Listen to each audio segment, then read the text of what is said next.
হরে কৃষ্ণ। রাধে রাধে বন্ধুরা। আজ আমরা রূপ গোস্বামী রাধারানীর চরণ সেবা সংক্ষেপে একটু আলোচনা করব। একদিন রূপ গোস্বামী রাধারানীর চরণ চিন্তা করতে করতে বললেন, হে রাধারানী, অহে ঠাকুরানী, আমি তোমার সেবায় শাক লতা পাতা সিদ্ধ করে দিই, তাও একটু লবণ দিতে পারি না। কতদিন একটু সরু চালের পরমান্নও দেই না। যেই না রাধারানীর কথা মনে মনে চিন্তা করছেন, অমনি চোখ খুলেই দেখলেন একটি বালিকা অপরূপ সুন্দর মাথায় একটা ঝুড়ি নিয়ে এসে বলছেন, গোসাই তুমি কি বাড়ি আছো? গোসাই বাড়ির বাইরে এসে দেখল একটি বালিকা।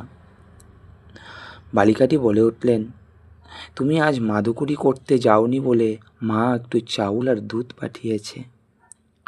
তখন রূপ গোসাই বললেন, আমি এইমাত্র মনে মনে রাধারানীর চিন্তা করছিলাম যে রাধারানী, আমি যদি একটু তোমার সেবায় পরমান্ন দিতে পারতাম, আর তুমি তাই পরমান্ন নিয়ে এসছো।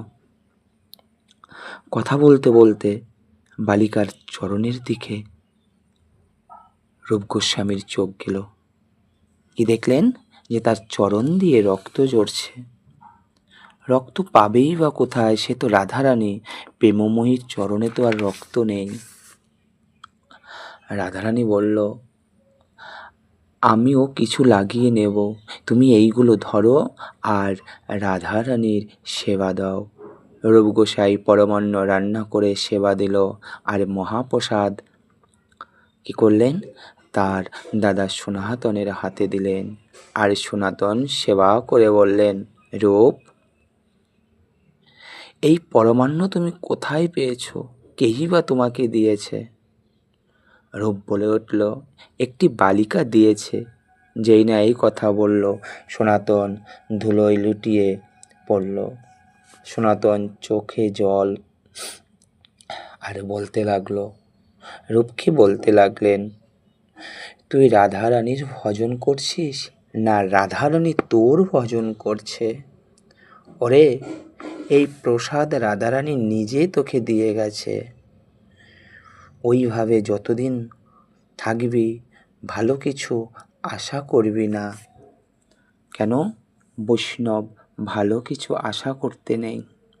ওরে, তোর ভজনের জন্য তারা আসতে হয়েছে।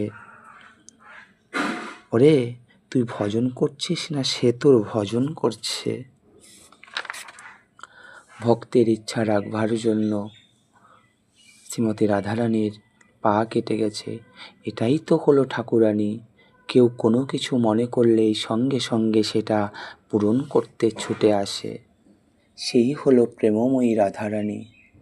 তাই বলেছেন যে কৃষ্ণ কৃপা পেতে গেলে প্রচুর কষ্ট করতে হয়, আর রাধারানীর কৃপা পেতে গেলে কোনো কষ্ট করতে হয় না। একবার মন থেকে ভক্তি বলে যদি রাধারানীকে ডাকা হয়, রাধারানী সেখানেই ভক্তের কাছে ছুটে আসে। তাই আমাদের কি করা উচিত? রাধারানীর ভজন করা উচিত। রাধারানীর যদি ভজন করা হয়, রাধা কৃষ্ণ দুজনেই একেতে সন্তুষ্ট হয়ে থাকে। হরে কৃষ্ণ, রাধে রাধে।